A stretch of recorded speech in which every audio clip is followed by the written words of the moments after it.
welcome to Asia Gaming Brief's face-to-face series. With me here today, I have Vicky Melbourne. She is the head of consumer, property and industrials for Fitch Ratings agency for South Asia and Southeast Asia.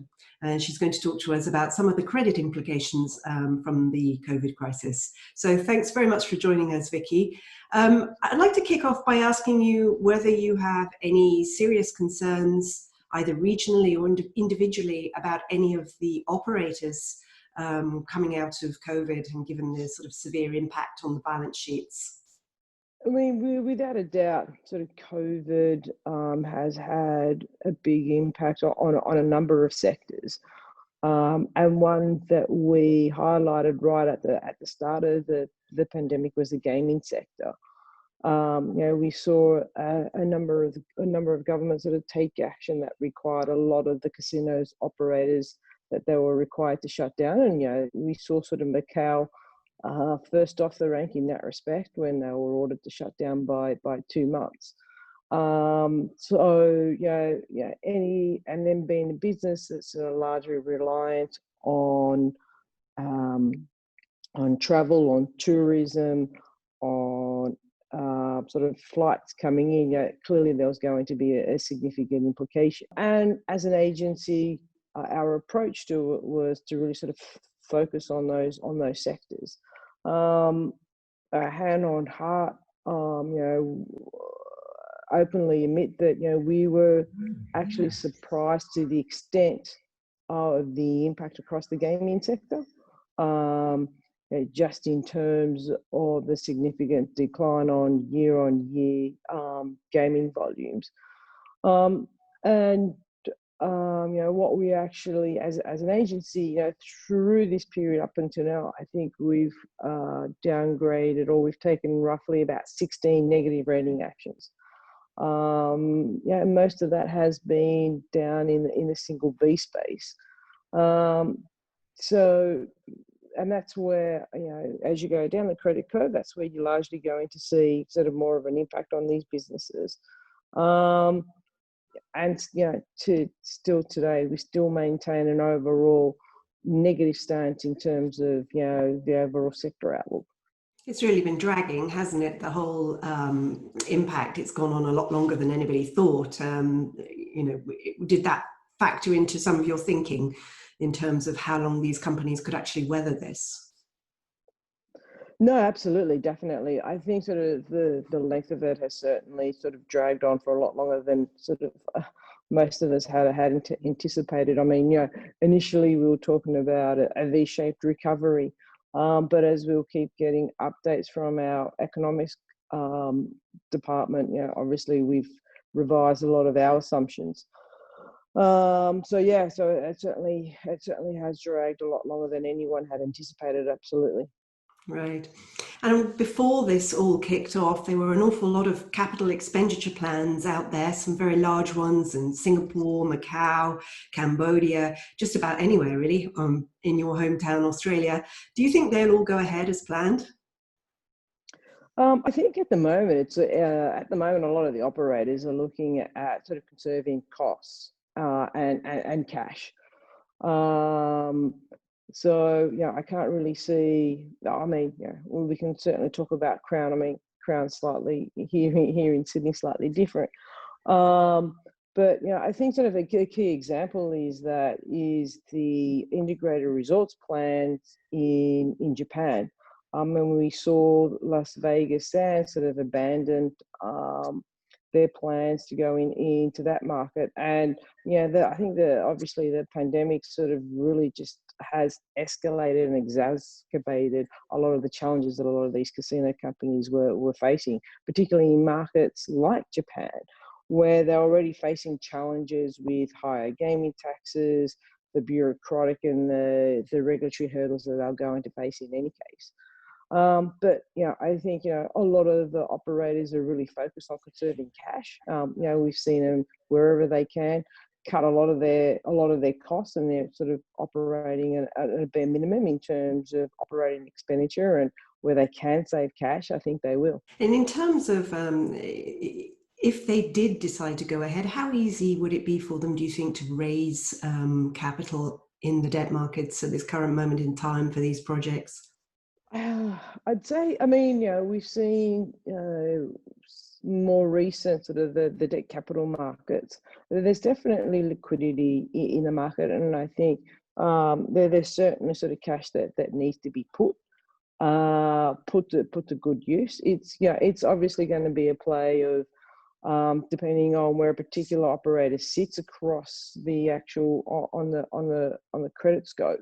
And some markets are actually performing a lot better than others. So it's really dependent on whether or not you're looking at a destination market like Singapore or Las Vegas, say, or whether or not it's more of a market that's more of a locals market, which we believe will recover faster. So I think it's really just a question on where the operator is and where their assets are. What about consolidation, Vicky? I mean, do you see this as being something that may spark a round of consolidation in the casino industry? I don't think so. I think potentially in some markets sort of antitrust issues and whatnot. I think where potentially, and we're seeing a lot of this in Europe. I think where a lot of the interest is more along social gaming and online gaming. There's without a doubt there is that pent up demand.